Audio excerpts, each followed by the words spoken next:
Nah, Bapak dan Ibu yang kami hormati, lalu untuk data yang bersifat kuantitatif serta kualitatif. Jadi, instrumen kita itu kita bangun dengan dua dimensi, yakni kuantitatif dan kualitatif. Jadi yang kuantitatif 56% ya, diisikan oleh asesi ke dalam form Excel yang dikirim ke sistem Lamdik yang nanti akan diunggah di sana. Jadi ada kuantitatifnya dan ada kualitatifnya. Yang ini nanti asesor harus memberikan nilai secara manual dalam format penilaian berdasarkan judgment asesor. Jadi ada dua yang harus disusun, yakni data kuantitatif dan kualitatif ya. Nah, ini yang menjadi pembeda di Lamdik ya. Ini yang harus Bapak Ibu perhatikan, yang menjadi pembeda di Lamdik, yakni dari ciri khas kependidikan kita itu ada kurikulum ya. Kurikulumnya tentu kita akan berorientasi pada KKNI yang tentu saja berorientasi pada asosiasi di masing-masing program studi. Lalu ciri khas pada proses pembelajaran. Nah, proses pembelajaran ini nanti Bapak dan Ibu di Lamdik ini kita tetapkan, disepakati kemarin, nanti akan diminta salah satu dosen untuk praktik mengajar.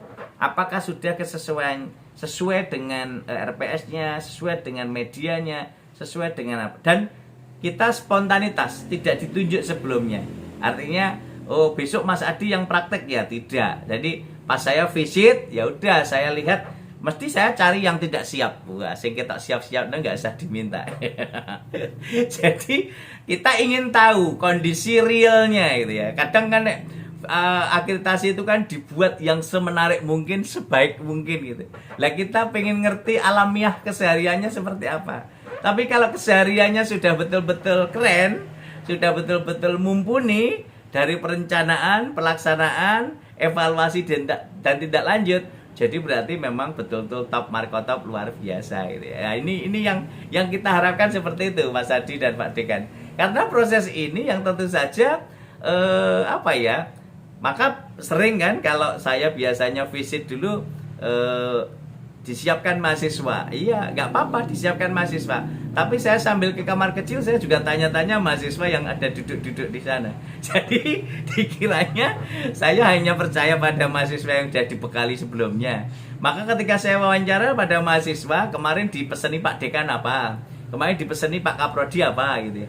Nah, katakan saja. Nah, kira-kira yang dikatakan dipesankan Pak Kaprodi sama Pak Dekan itu sama enggak dengan yang diinginkan Pak Romadi? Lah kalau belum sama nanti saya tambahi biar sama. Jadi proses itu yang kadang persiapan yang sedemikian rupa sehingga akhirnya akan membuat harapan, mimpi dan imajinasi itu sama. Tapi kadang juga mahasiswa ketika ditanya dipancing, dipantik gitu ternyata keluar juga. Kalau saya selalu katakan, kalian jujur saja apa adanya karena ini kesempatan kalian memberikan perbaikan, memberikan masukan perbaikan untuk program studi. Dan teman-teman justru saya harapkan ini kan sudah punya potensi yang sangat luar biasa. Silakan untuk bisa menyiapkan. Nanti baik yang S1 kan sudah A, kita harus capai nanti kan ke Lamdik harus jadi unggul ya. Jadi dalam proses ini untuk Universitas Mahadewa ini kan dari SDM-nya sudah oke, kemudian fasilitas sarana prasarana sudah oke. Tinggal bagaimana mengemas proses ini betul-betul dipertahankan. Kalau yang S2 tentu saja ini prodi baru kan ya harus kita lihat. Tetapi kalau prodi baru dan kita melihat kesepakatan ini untuk di Lamdik, insya Allah akan bisa kita jaga dari konsep yang tentu kita miliki. Sehingga dalam proses pembelajaran itu nanti akan terintegrasi dengan assessment for learning dari bagaimana penilaiannya, kemudian micro teaching. Nah ini yang saya matur tadi. Untuk micro teaching ini tentu Bapak dan Ibu harus memiliki laboratorium mikro ya, yang betul-betul lab micro teaching yang standar. Jangan sampai nanti lab micro teachingnya kalau mau unggul ya tentu layaknya kan memiliki lab micro teaching yang berstandar. Kemudian akan bisa berdampak pada proses capaian CPL-nya ya. Kemudian magang kependidikan. Magang kependidikan itu yang tentu saja untuk PLP yang Bapak Ibu sudah jalankan sekarang. Nah ini yang tadi saya matur. Ada beberapa suplemen yang nanti akan kita kuatkan di dalamnya yang akan berdampak untuk kita kuatkan. Nah oleh karena itu ada guru mitra sebagai tenaga ahli ya. Nah Ini akreditasi kita, nanti status peringkat akreditasinya. Unggul itu nilai akreditasinya lebih besar sama dengan 361. Jadi Bapak Ibu harus bisa mencapai ini kalau ingin unggul. Lalu baik sekali itu antara 301 sampai 361 ya. Kemudian untuk baik itu 200 antara 200 sampai 301. Kemudian kalau kurang dari 200 itu tidak terakreditasi. Nah, oleh karena itu Bapak Ibu harus mencoba menyiapkan semuanya di tahapan ini. Oke, ini tahap pertama untuk kita lihat di pengantar kita. Saya akan masuk ke evaluasi diri. Nah, di evaluasi diri ini yang saya matur tadi akan bisa kita lihat pada dimensi yang tentu saja akan bersinggungan langsung pada aspek yang tentu saja akan berdampak pada penguatan kita ketika kita ingin menyampaikan atau memaparkan dari beberapa komponen yang tentu saja itu akan bisa menjadi salah satu bagian penting bagaimana kita menguatkan ini. Nah, tadi saya sampaikan beberapa hal Bapak Ibu, ini perlu saya sampaikan bahwa di dimensi ini yang harus Bapak Ibu lihat, tadi sudah saya sampaikan beberapa hal yang tentu saja nanti akan kita kuatkan. Pada siklus ini tentu Bapak Ibu akan mengemukakan tentang siklus PPEPP-nya ya. Bagaimana siklus PPEPP itu di penjaminan mutu akan nampak betul bagaimana dokumen SPMI, manual SPMI-nya, standar SPMI-nya semua dikemukakan. Lalu ada dokumen yang digunakan, kemudian digunakan sebagai acuan, lalu melakukan external benchmarking.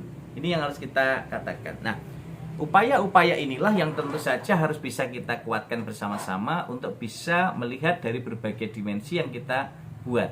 Sehingga dimensi yang tadi saya katakan beberapa komponen ini tentu Bapak Ibu akan mengemukakan tentang keberadaan kebijakan visi misi tujuan strategi PPS, kesesuaian visi keilmuan dan tujuan program studi dengan visi misi tujuan PPS-nya, lalu kerealistikan visi keilmuan dan tujuan PS-nya. Nah, ini yang harus Bapak Ibu nanti jelaskan strategi pencapaiannya, visi keilmuan dan tujuan PS, dan tingkat pemahaman visi keilmuan dan tujuan PS. Ini yang tentu saja tidak bisa lepas dari komponen bagaimana kita akan menjabarkan ide gagasan yang tentu saja akan memberikan gambaran secara utuh ya. Kita akan menuliskan visinya, rumuskan visi keilmuannya, lalu kita diskusikan nanti seperti apa poin-poin yang tentu akan bisa berdampak di dalamnya.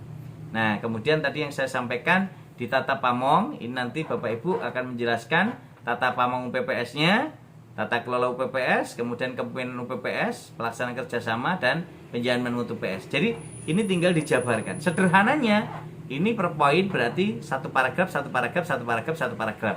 Nah, sehingga nanti akan kita jabarkan pada penguatan dimensi itu. Nah, oleh karena itu kita akan menjelaskan nanti konsep kepemimpinan operasional ini secara detail ya.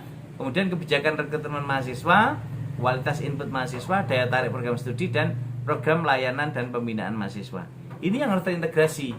Program layanan mahasiswa ini tentu kalau di S1 ya ada bimbingan konseling, kemudian ada layanan beasiswa, kesejahteraan, ada layanan kesehatan. Dan ini dibuktikan dengan fasilitas, sarana prasarana yang tentu akan berdimensi bagaimana teknisnya ketika mahasiswa itu akan melakukan atau mendapatkan layanan. Apakah mudah diakses atau tidak? Lalu daya tarik program studinya apa misalnya? Ini harus ditunjukkan secara detail di dalamnya. Ini kelengkapan SDM yang Bapak Ibu harus jabarkan di dalamnya. Punya kebijakan rekrutmen dosen dan tendik. Ini tentu masing-masing lembaga punya. Lalu kualifikasi akademik DTPS-nya, misalnya S3 ataupun S2. Lalu jabatan fungsionalnya, apakah lektor ataupun lektor kepala. Kemudian sertifikasi pendidik. Kemudian rasio DTPS dengan mahasiswa.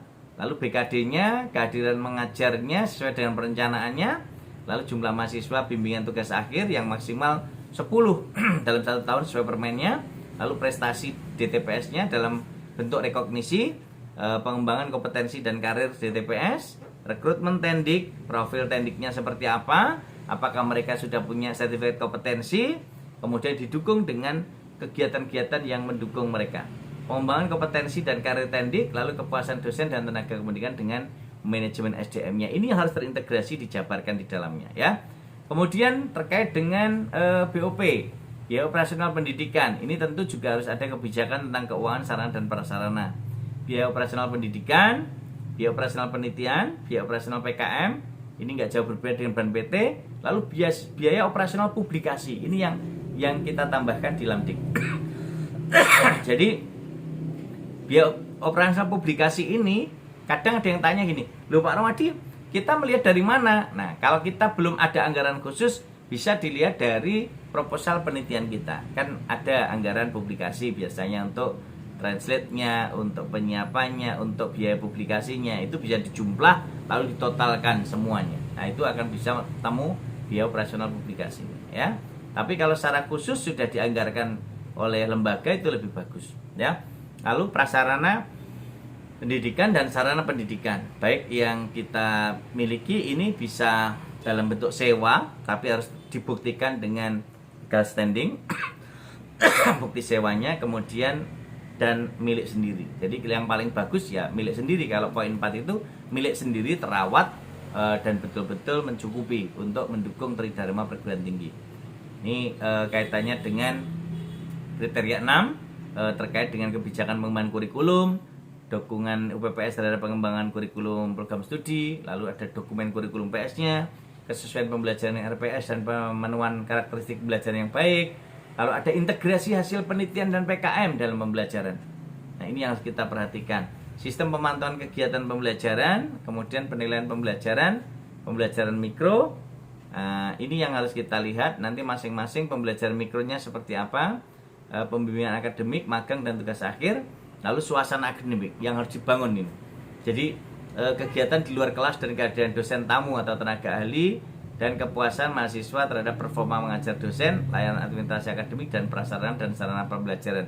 Jadi pada poin 10 suasana akademik ini betul-betul Bapak dan Ibu harus bisa menunjukkan bagaimana suasana akademik yang hidup yang mendukung proses suasana pembelajaran ya. Misalnya ada bedah buku, ada seminar yang dilakukan oleh para mahasiswa, kemudian terintegrasi kajian FGD, mengkaji bidang-bidang keilmuan secara rutin. Ini akan sangat luar biasa berdampak di dalamnya. Sehingga Bapak Ibu paling tidak kurikulum itu sesuai dengan Permen di SN Dikti akan mengacu pada ini poinnya.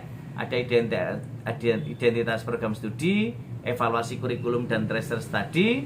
Lalu yang ketiga, landasan perancangan dan pengembangan kurikulum. Yang keempat, rumusan visi, misi, tujuan, strategi, dan universal value. Kemudian rumusan standar kompetensi lulusan SKL yang menyatakan dalam capaian pembelajaran lulusan CPL. Lalu penetapan bahan kajian, pembentukan mata kuliah, dan penetapan bobot SKS, matrix dan peta kurikulum, rencana pembelajaran semester RPS, dan manajemen dan mekanisme pelaksanaan kurikulum. Yang ke-11, ini ketika penjenengan melaksanakan untuk Merdeka Belajar.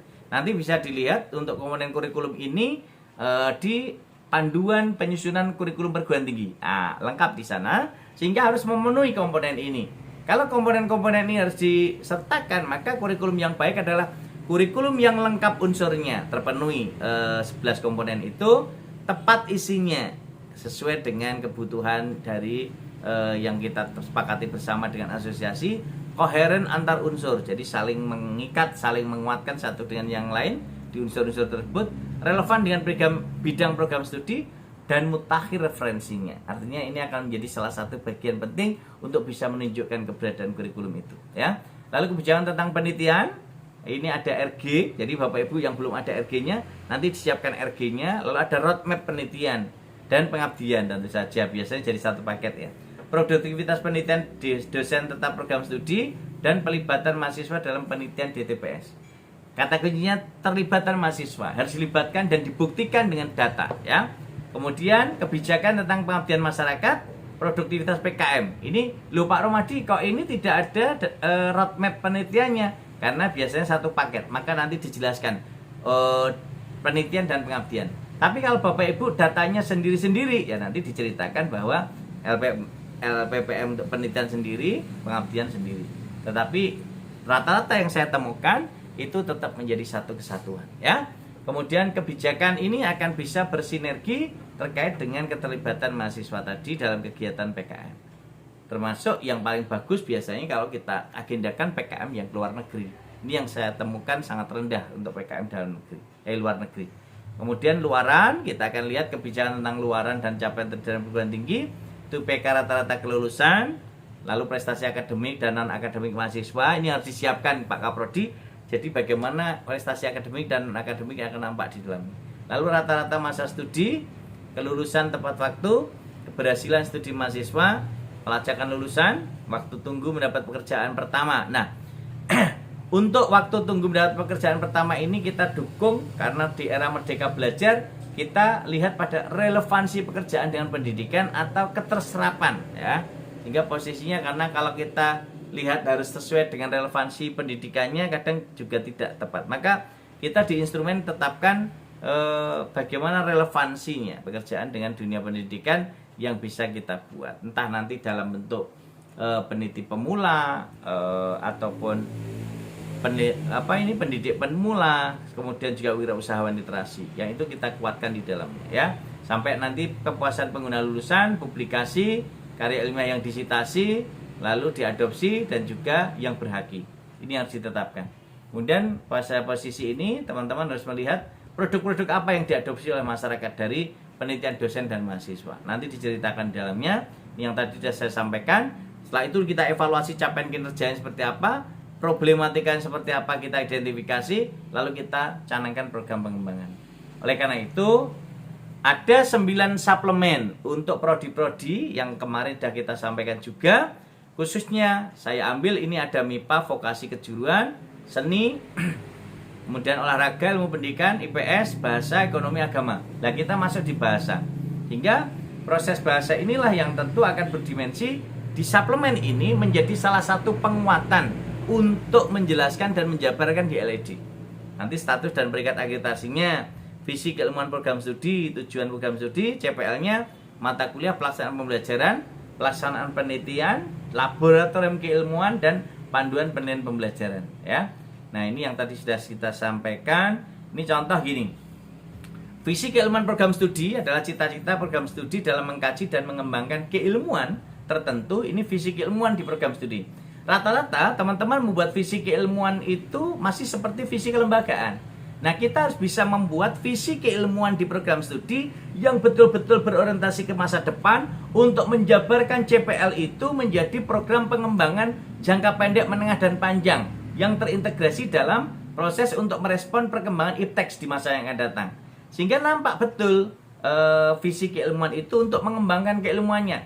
Contoh ini, kalau di sini saya contohkan kemarin itu bersama Prof. Joko ngambil prodi bahasa Inggris menjadi pusat pengkajian dan pengembangan pendidikan bahasa Inggris yang berlandaskan pada teori pembelajaran bahasa dan teori linguistik kritis. Nah, ini draft untuk program Magister S2 Pendidikan Bahasa Inggris. Kalau misalnya bahasa Indonesia bisa saja menjadi pusat pengkajian dan pengembangan pendidikan bahasa Indonesia yang berlandaskan pada berbasis pada teori mutakhir, teori linguistik mutakhir, bisa saja. Atau misalnya berbasis pada teori-teori fungsional linguistik yang mutakhir, itu bisa juga. Atau berbasis teknologi bisa. Jadi pengembangan keilmuan prodi bahasa dan sastra Indonesia berbasis teknologi. Jadi betul-betul akan nampak hasilnya di sana. Nah, ini tujuan program studi. Bapak Ibu menjelaskan tujuan program studi itu menghasilkan lulusan bagaimana dikemukakan dalam profil lulusan yang ditetapkan dalam kurikulum program studi. Profilnya tentu akan bisa kita lihat, menghasilkan calon pendidik, asisten peneliti, menghasilkan wirausahawan. Ini yang bisa kita contohkan misalnya. Lalu kita jabarkan di dalamnya capaian CPL itu harus diselaraskan dengan kualifikasi KKNI, baik itu untuk S1, S2, S3 ataupun untuk PPG, ya. Nah, teman-teman yang hebat dan luar biasa, ketercapaian siklus ini harus disesuaikan dan dijabarkan di dalamnya. Lalu SKL Bapak Ibu sudah hafal, tinggal nanti mengubah untuk keterampilan umum, ya, dan sikap itu tinggal copy paste dari SNDikti. Sedangkan yang kita kuatkan adalah keterampilan khusus dan pengetahuan. Oleh karena itu, sebagai penutup tentu saja ini akan nampak Bagaimana ketika kita tujuan prodinya menghasilkan calon pendidik bahasa, CPA-nya keterampilan khusus berkomunikasi secara efektif. Baik komunikasi lisan, tulis, visual maupun bahasa tubuh dalam konteks akademik dan non-akademik.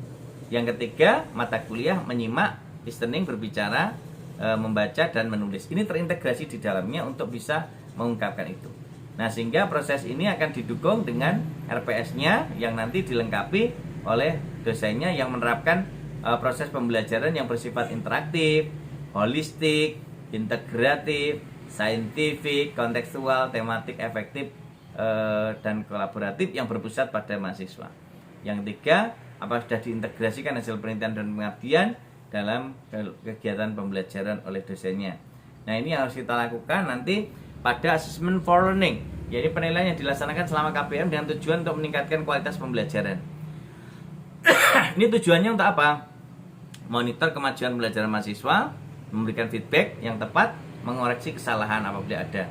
Nah, kemudian baru laboratorium keilmuan ini yang diharapkan di Lamdik ini nanti akan bisa bersinergi dan tentu akan berdampak secara keseluruhan yang mendukung sarana prasarana. Nah, kemudian ada panduan pengamatan mengajar yang ini akan tadi saya ceritakan, nanti akan kita minta dosen untuk mengajar, nanti akan kita lihat seperti ini, ya. Sehingga ini menjadi salah satu bagian penting yang kita kuatkan. Jadi Bapak dan Ibu, itu yang menjadi salah satu bagian penting yang harus kita kuatkan bersama-sama.